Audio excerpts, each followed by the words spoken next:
Sorry. Did not mean to do that.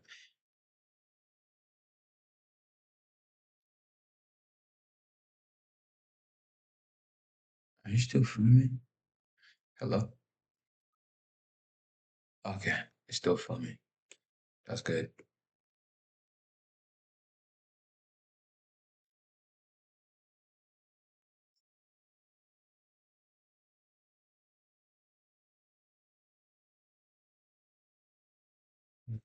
How about blah blah?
It's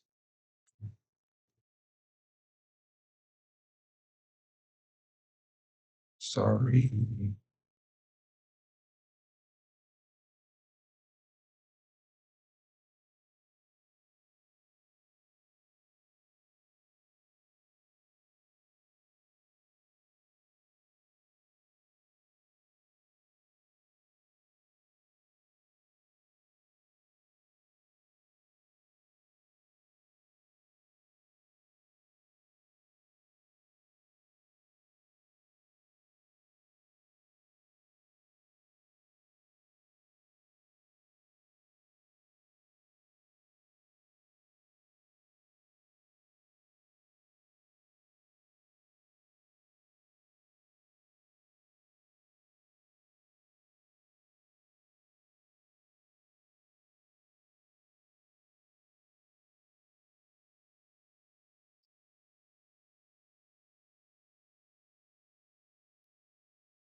I'm in Phoenix. It's 6:20 p.m. in Phoenix.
Read. That's when you start getting busy, huh?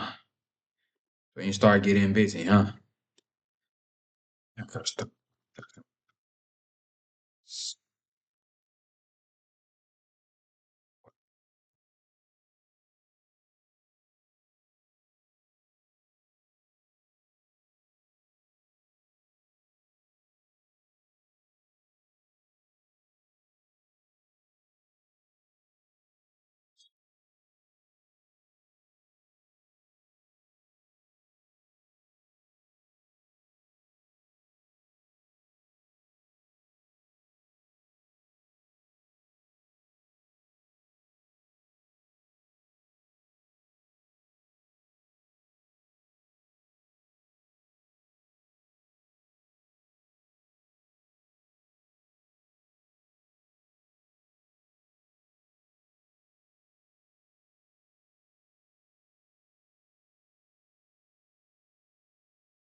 Last night too. I've been on some bull crap, man.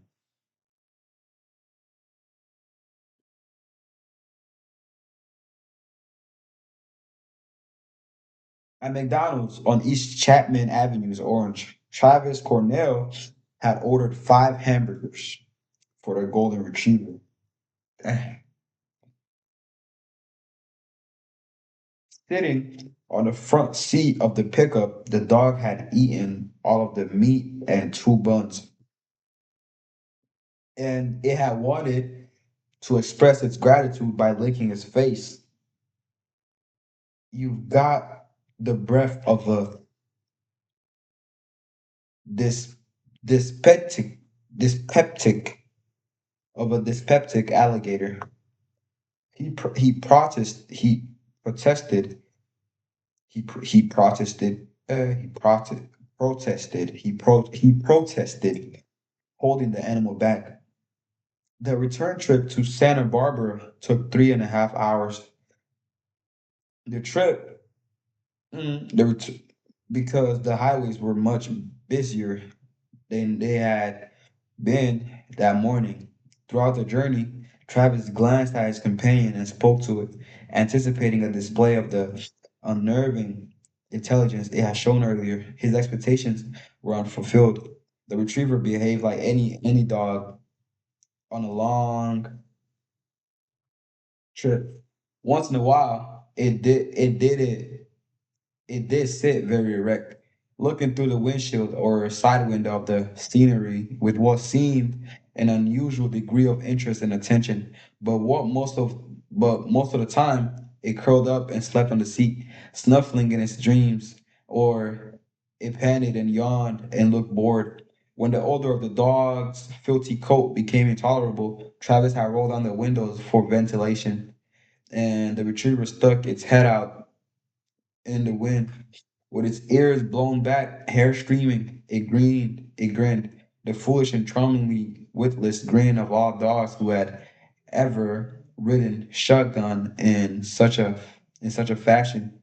In Santa Barbara, Travis stopped at a shopping center where he bought several cans of apple, a box of milk-bone dog biscuits, heavy plastic dishes for pet food and water, uh, galvanized tin wash tub, a bottle of pet shampoo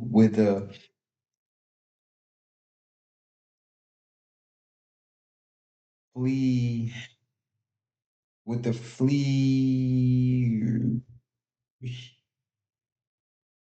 flea and tick killing compound, a brush to comb out the animal's tangled coat, a collar and a leash. As Travis loaded those items in the back of the pickup, the dog watched him through the rear window of the cab. Its damp nose pressed to the glass. Getting behind the wheel, he said, "You're filthy. You're filthy, and you stink.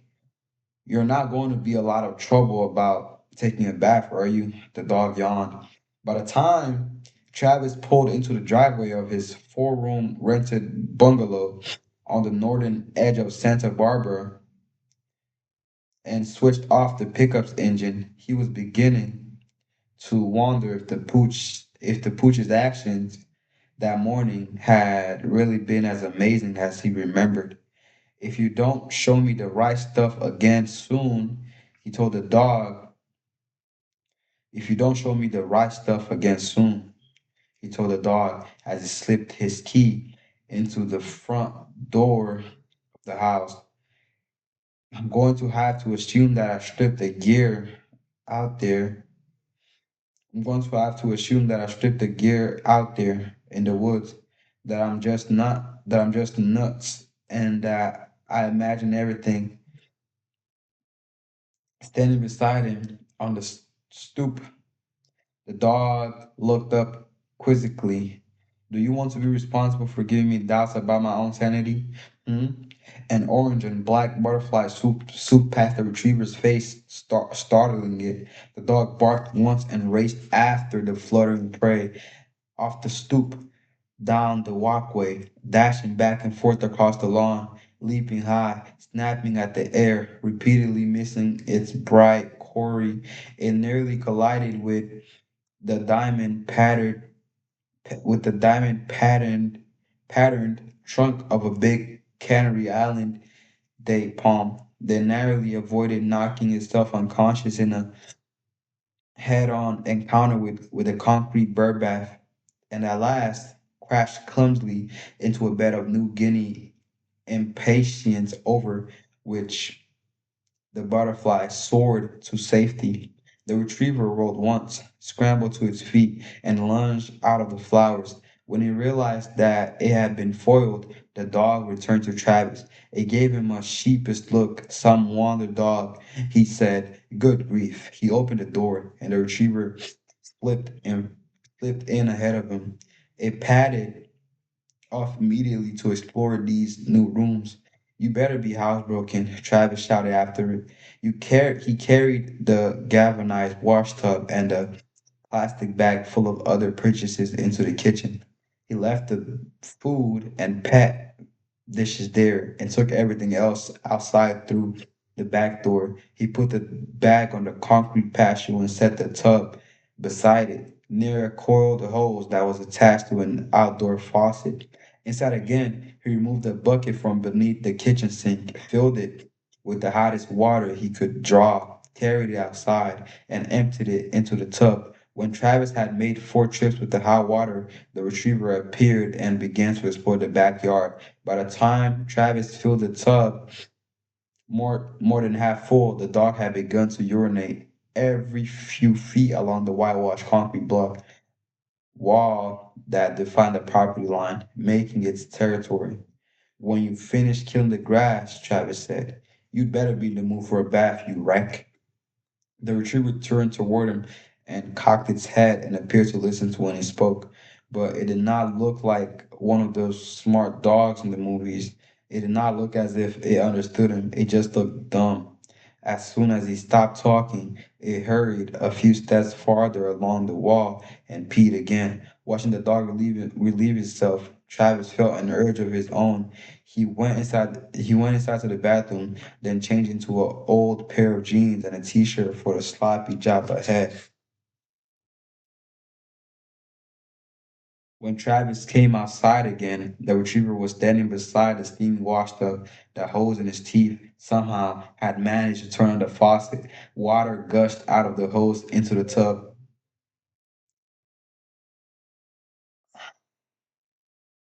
Ziggy, stop. All right, so a quick recap of what I read. Um, Shrek is stalking Nora now, being a total creep. He thought he thought wait.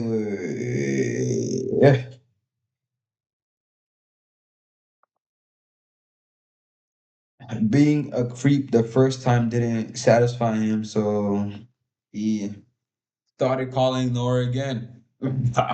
Pressed her about her fake husband, the police officer, which Nora couldn't really like answer him, which was kind of funny. And also back to Travis and his retriever still on an adventure, still going.